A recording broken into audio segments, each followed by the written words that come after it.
தலைநகர் சென்னையில் ஈரான் தலைவர் அலி காமேனி அவர்களுடைய வீர மரணத்தை ஏற்படுத்திய அமெரிக்க இஸ்ரேல் பயங்கரவாதத்தை கண்டித்து ஒரு மாபெரும் மெழுகுத்திரி ஏற்றிய போராட்டத்தை நடத்தியிருக்கின்றோம்.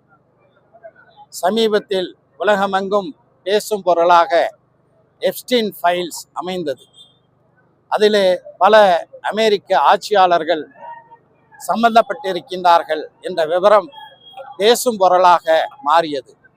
இதை திசை திருப்புவதற்காக ஏகாதிபத்தியவாதிகள் தங்களை தற்காத்துக் கொள்வதற்காக பல தில்லுமுள்ளுகளை திசை மாற்றும் போக்குகளை கடைபிடிப்பார்கள். அந்த அடிப்படையிலே தான் ஒரு 2 நாட்களுக்குள்ளாக 2 போர்கள் நடைபெற்றிருக்கின்றன. ஒன்று பாகிஸ்தான் ஆப்கானிஸ்தான் மீது தாக்குதல் நடத்தியது. இன்னொன்று அமெரிக்கா ஈரான் மீதான தாக்குதலை நடத்தியிருக்கிறது. ஆக தங்களுடைய குற்றங்களை மறைத்து திசை திருப்புவதற்காக இது நடைபெற்றிருக்கின்றது. இந்த செயலை வன்மையாக கண்டிக்கின்றோம். அமெரிக்க இஸ்ரேல் பயங்கரவாத நடவடிக்கையாக இதை கருதுகிறோம். அலி காமேனியின் பக்கம், ஈரான் மக்கள் பக்கம் இந்தியா நிற்க வேண்டும். நாங்களும் நிற்கின்றோம். வளைகுடா நாடுகளிலே பணியாற்றக்கூடிய தமிழர்கள், இந்தியர்கள் அனைவரும் பத்திரமாக இந்த பதட்டமான நிலையில தாயகம் திருப்பி அழைத்து வருவதற்கான ஏற்பாடுகளை ஒன்றிய அரசு உடனடியாக செய்ய வேண்டும் என்று கேட்டுக்கொள்கிறோம். இஸ்லாமியர்கள் மற்றும் மாற்று சகோதரர்கள் வெளிநாட்டில் வேலை செய்யறாங்க. அவங்க உறவினர்கள்லாம் பயந்து போயிருக்காங்க. Ticket airport மூடப்பட்டிருக்கிறது. டிக்கெட் எல்லாம் போட்டதெல்லாம் கேன்சல் ஆயிடுச்சு. இன்னும் ஒன்றிய அரசு எந்த ஒரு பேச்சுவார்த்தையும் இன்னும் சொல்லல.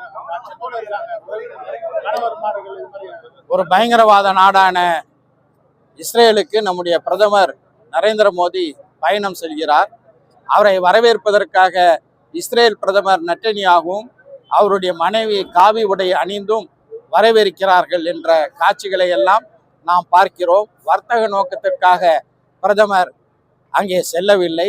மாறாக நெத்தன்யாகுவுடைய தேர்தல் பரப்புரைக்காக நம்முடைய நாட்டினுடைய பிரதமர் இட்ஸ் அ பிரைவேட் விசிட், இது தனிப்பட்ட பயணம் என்கின்றார்கள். நெத்தன்யாவுக்கு தேர்தல் பரப்புரைக்காக வேண்டி நரேந்திர மோடி அங்கே சென்றிருப்பது காந்திய தேசத்துக்கு ஒரு அவமானமான ஒரு செயலாக கருதுகிறோம். உடனடியாக வளைகுடா நாட்டிலே பணியாற்றக்கூடிய தமிழர்கள் மற்றும் அனைத்து இந்தியர்களை பத்திரமாக நாடுக்கு கொண்டு வருவதற்காக வேண்டி காங்கிரஸ் கட்சி காலத்தில் எப்படி ஈராக் போரின் போது மக்களை பத்திரமாக கொண்டு வந்தார்களோ அதே அடிப்படையில் கொண்டு சேர்ப்பதற்கான நடவடிக்கையை ஒன்றிய அரசு எடுக்க வேண்டும் என்று கேட்டுக்கொள்கிறோம். நன்றி.